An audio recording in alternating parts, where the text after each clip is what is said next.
चलिए आज एक ऐसी कहानी सुनते हैं जो हमें सिखाएगी कि कैसे एक छोटा सा नेक अमल भी किसी की पूरी जिंदगी को बदल सकता है। ये एक ऐसी दास्तान है जो बताती है कि सादा सी चीजों में कितनी गहरी बातें छुपी होती हैं।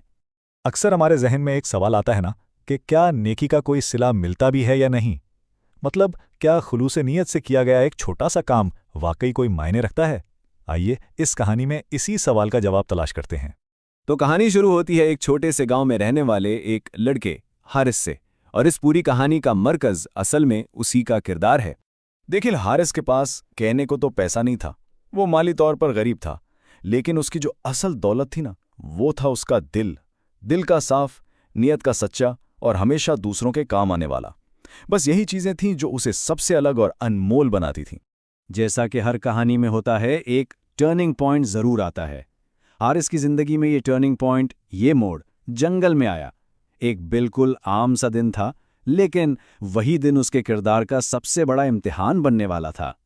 तो हुआ यूं कि एक दिन हारिस जंगल में लकड़ियां जमा कर रहा था, अपने रोज के काम में लगा हुआ था, और तभी रास्ते में उसे एक बुजुर्ग आदमी मिला जो बहुत बहुत ज्यादा प्यासा था। और बस यही वो लम्हा था जहां उसकी नेकी को आजमाया जाना था। जरा इस सूरत हाल को सोचें। एक तरफ है हारिस जिसके पास खुद के लिए थोड़ा सा ही पानी बचा है, और दूसरी तरफ एक बुजुर्ग हैं जो प्यास से बिल्कुल बेहाल हैं। जाहिर है फैसला आसान नहीं था।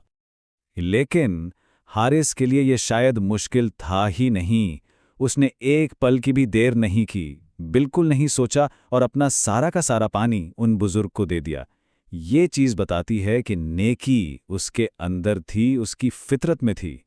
और उन बुजुर्ग ने पानी पीकर दुआ दी, बेटा अल्लाह तुम्हें इस नेकी का अज्र जरूर देगा। ये सिर्फ एक दुआ नहीं थी, ये तो जैसे एक पेशगोई थी, क्योंकि इन्हीं अल्फाज ने हारिस की आने वाली जिंदगी का रुख मोड़ दिया था। तो अब सवाल यह है कि इस एक काम का, इस बेलोस नेकी का अंजाम क्या हुआ? क्या हारिस की नेकी वाकई काम आई? कहानी का अगला हिस्सा हमें बस यही बताता है कि कैसे एक अच्छा काम सब कुछ बदल सकता है। हुआ ये कि उस एक नेकी के बाद जैसे हारिस के लिए रास्ते खुलने लगे। सबसे पहले गांव में काम करने वालों की जरूरत पड़ी और मौका हारिस को मिल गया। फिर जब उसने काम शुरू किया तो उसकी मेहनत और सच्ची नीयत सबकी नजरों में आ गई। लोग उससे खुश थे, उसके काम से खुश थे, और बस आहिस्ता आहिस्ता उसकी जिंदगी बेहतर से बेहतर होती चली।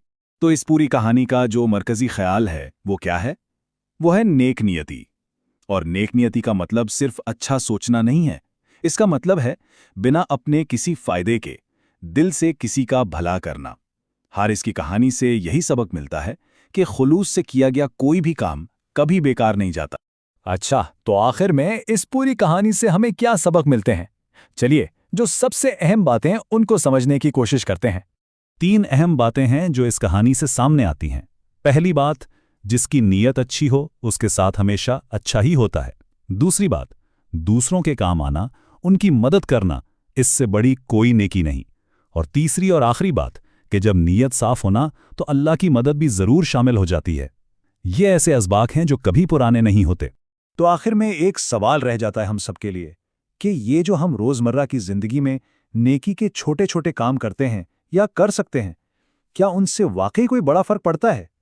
इस कहानी को सुनने के बाद इस सवाल पर जरूर सोचना चाहिए। अगर आपको मेरी वीडियो पसंद आई है तो प्लीज मेरे चैनल को सब्सक्राइब करें और वीडियो को लाइक करें और दबाने ना भूलें। शुक्रिया।